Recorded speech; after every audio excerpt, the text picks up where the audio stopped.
So we're going to do this talk together, and it's about celebrating diversity. We're going to tell you our story about how, because we're a very diverse couple.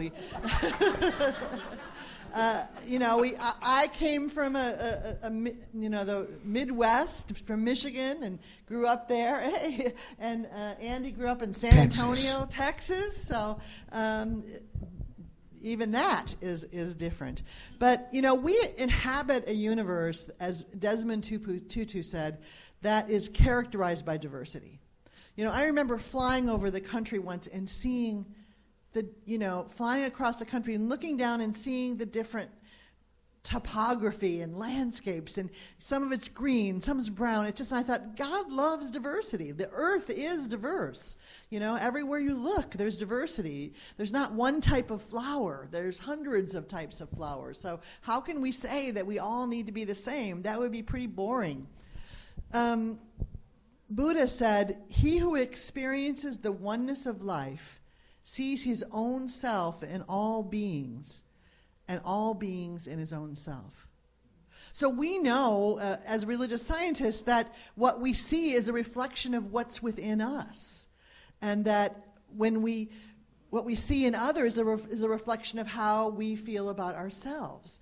And I like to share a story. When we lived in San Francisco many years ago, and I used to ride the bus to work every day.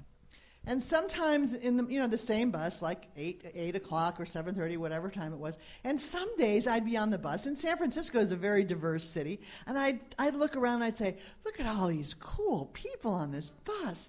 They're so different. They're just expressing themselves, and they're different languages and different races, and some of them are dressed real unusual, and wow, isn't this a cool place that I live?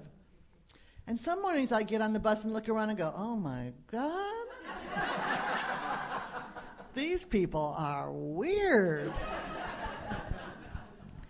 And I realized after a while, what's different here? Because it's about the same time. They're probably the same people on the bus. It was me. When I was feeling good about myself, I saw beauty. But when I wasn't, I didn't. So many times when we're criticizing other people, it's because we're criticizing ourselves, and we need to look within. So, what is prejudice? It's when we prejudge people we don't know. I mean, haven't you ever seen someone that looked real different for you? Maybe they were full of tattoos and piercings or whatever is ways different, and you sort of recoiled a little and said, ooh, But then you sit down and talk to them, and they're wonderful. That's happened to all of us, right? Someone that looks different, that we look like we wouldn't like to get to know them, and then when we do, we learn they're so much like us. We're so much more alike than we are different. Now it's your turn. Oh, I was just enjoying that. It's like, well, all right. But the power in recognizing and knowing that prejudice might be there. No one is saying that it's not there. The key is this, is that does it stick to you? Have you ever seen them trying to get a duck wet?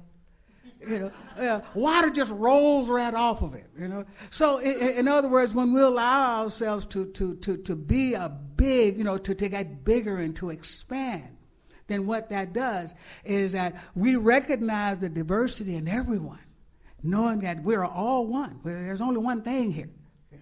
And the power in that is that we're different. We're all so different. I love the reading that says, can you imagine going to San Francisco, symphony, and everyone is playing the French horn? I mean, that would, oh man, it's like, but look around the universe. Just look around outside here, and you see birds of different, all magnitudes, and flowers. Every blade of grass is different. So I mean, it's like different and diverse, and so we celebrate that. We celebrate that, knowing that this makes us bigger, it makes us stronger, it makes us full of love. And so when I look at you, I've never seen you before, but I love you, man. Yeah. See? Yeah. That's the power in that. That really is the power in that. And when you come from that place, this is important. When you come from that place, it allows you to move beyond fear.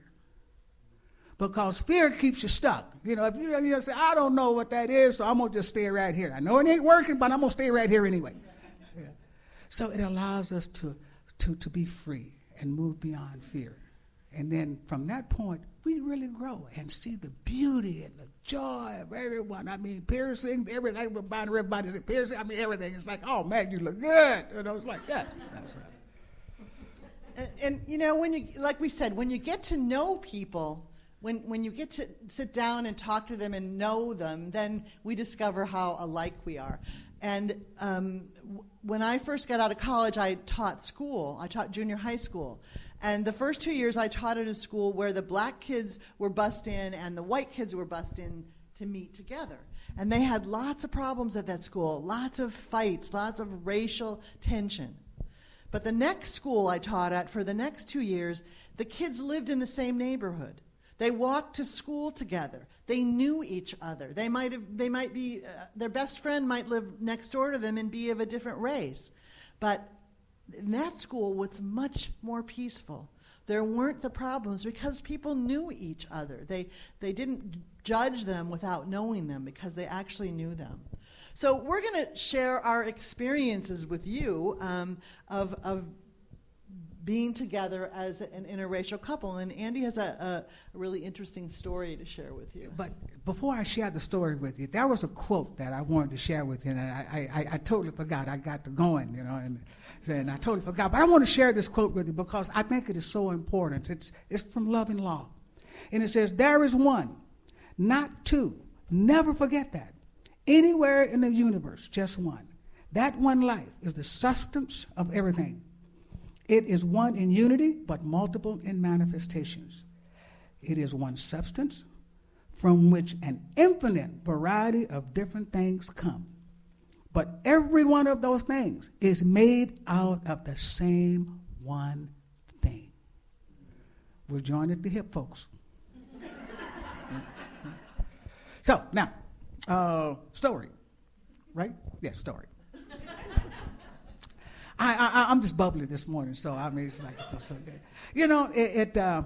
Raised in San Antonio, Texas, maybe I was shielded. I'm not sure, but I never, I'm sure prejudice was there, but I never really experienced it. So, it was foreign to me, And, I was just doing what teenagers do, young men do, until I joined the Navy. And then when I got out of boot camp, my first assignment was in a little town called Pensacola, Florida, which is about 2 miles from the state line of Alabama. And so I didn't really give it a whole lot of thought until one time we decided, about 5 or 6 of us, we all got together and bought this old jalopy and said, we're going to the Mardi Gras.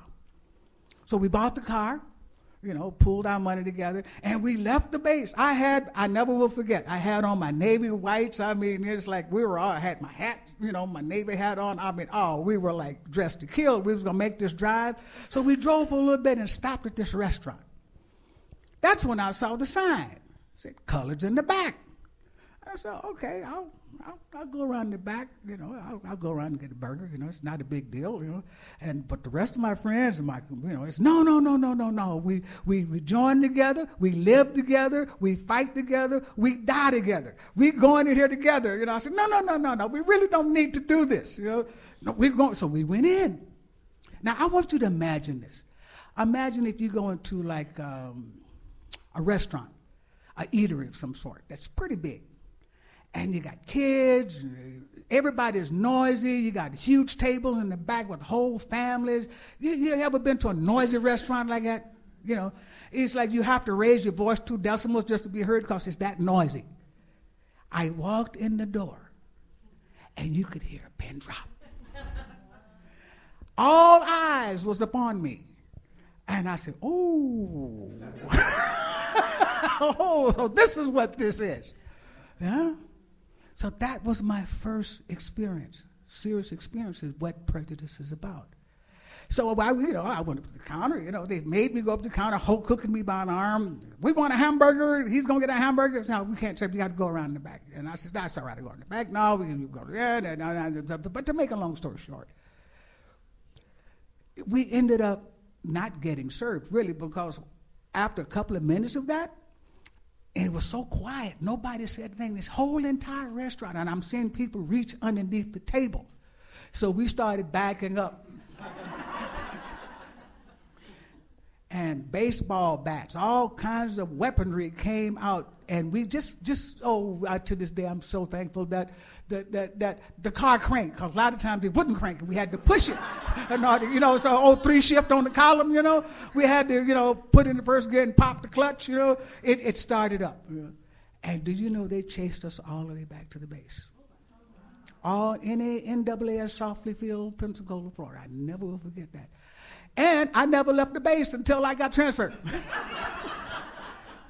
So that was my experience about, people make prejudgments without even seeing you or knowing you beforehand. They just take this assumption and they go, oh, wow, how powerful is that? How powerful is that? And when Andy told me this story, I had never been somewhere and seen the signs personally, and I was surprised that in our lifetime there was still, blacks around the back. So it's pretty interesting. So as you said, we've been married 38 years against the odds. It's hard enough to stay married when you're the same ethnic group, let alone different.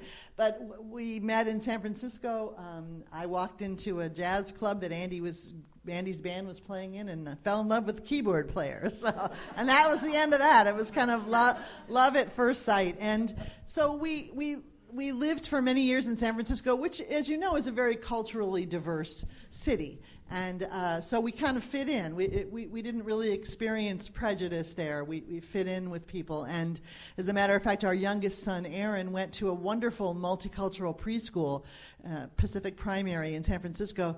And when I was pregnant with Ben, he asked me, I asked him, I said, what do you want, a boy or a girl? And he thought for a minute, and he said, I'll take a Chinese girl. Now, that might be a problem.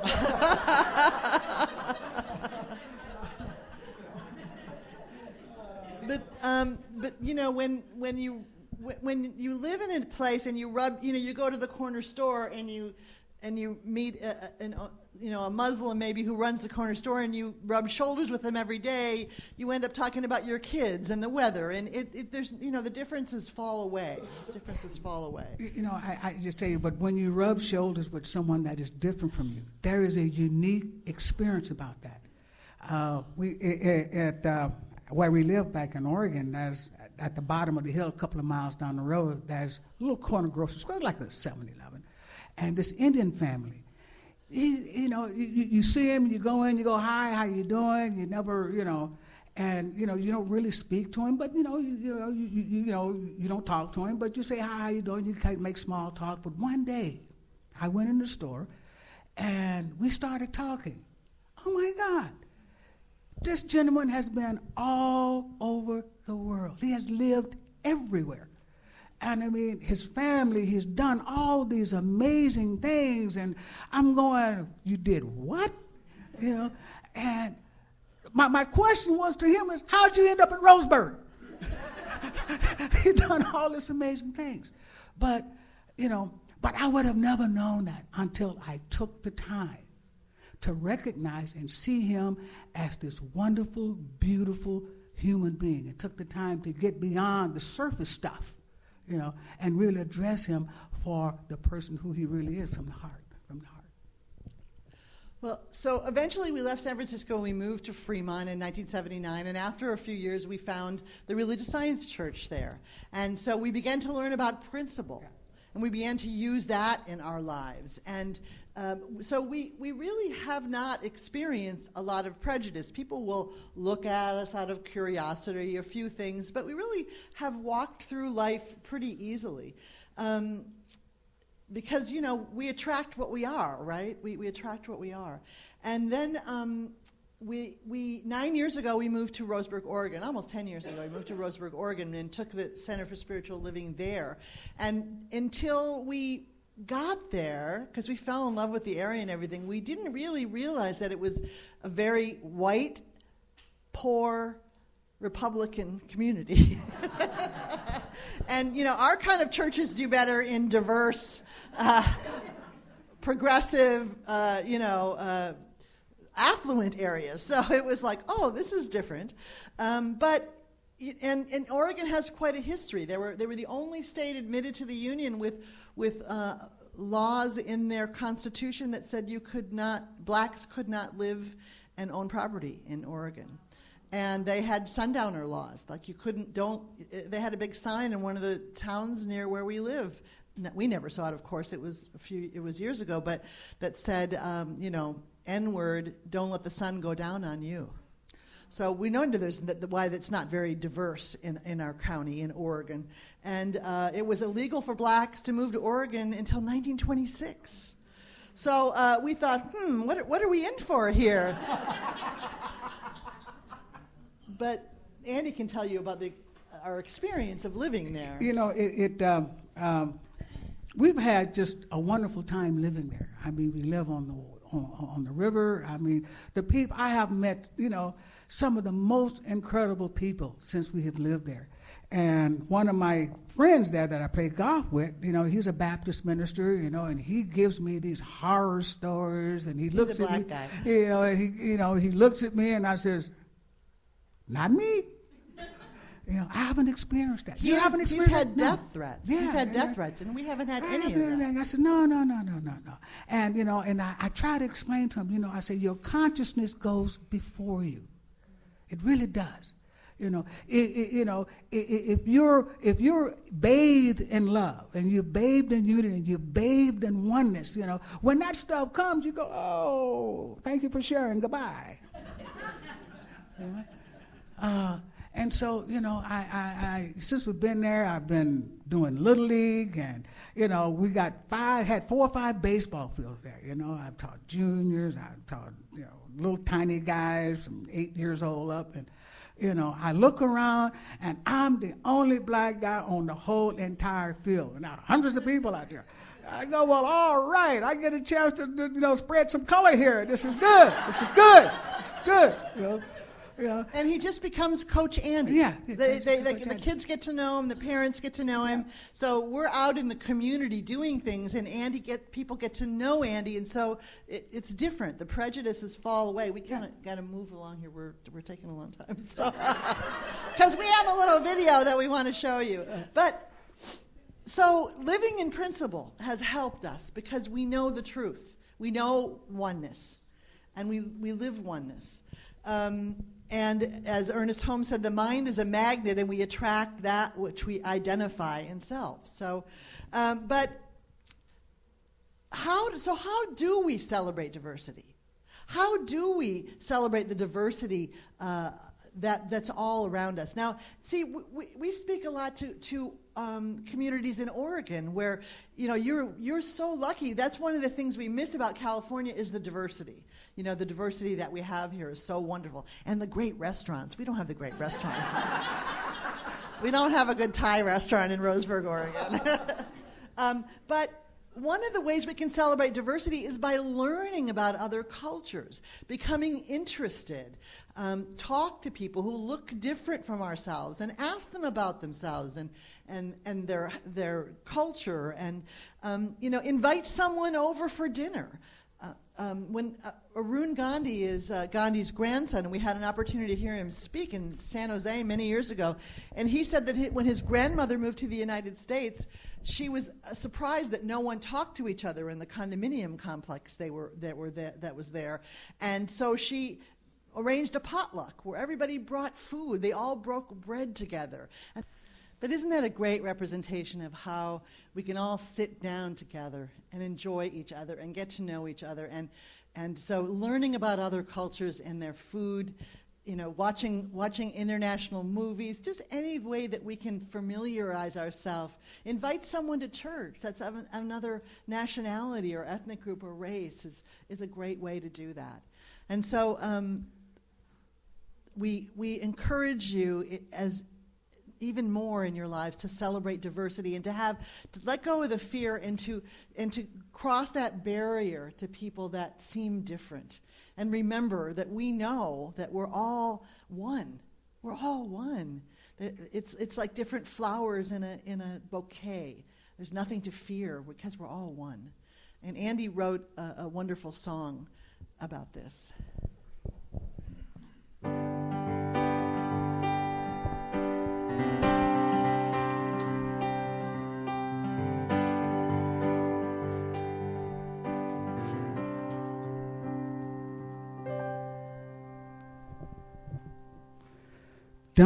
this life pass you by. Stand tall and let your truth, let it shine. You're in charge of your destiny. It's only love that can set you free. Love is the only thing. Look straight ahead, no matter what life may bring. Don't buy into age and hate. Oh, 'cause it's only love that can let us see. Oh, it's only love that will set the world free. Love your fellow man, no matter the color. I know we can. We're all a part of the human race, so let's not forget, please don't hesitate. Can we respect and love one another, even though we don't agree with each other? We are one people living on one planet. We will build or destroy together. Oh, so can we love and let love see? Oh, it's only love that will set the world free.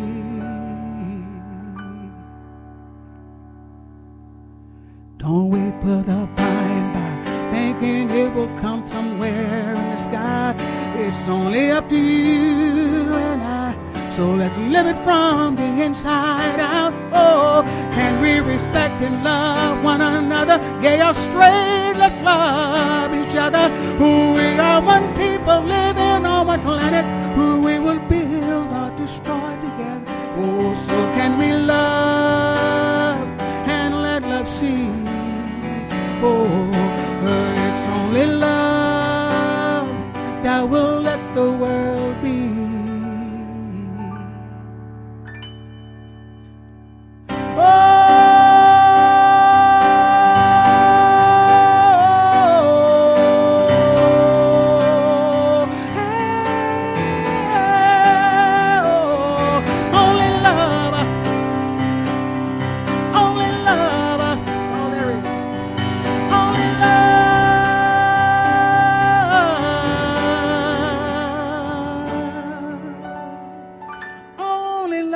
Set the world free.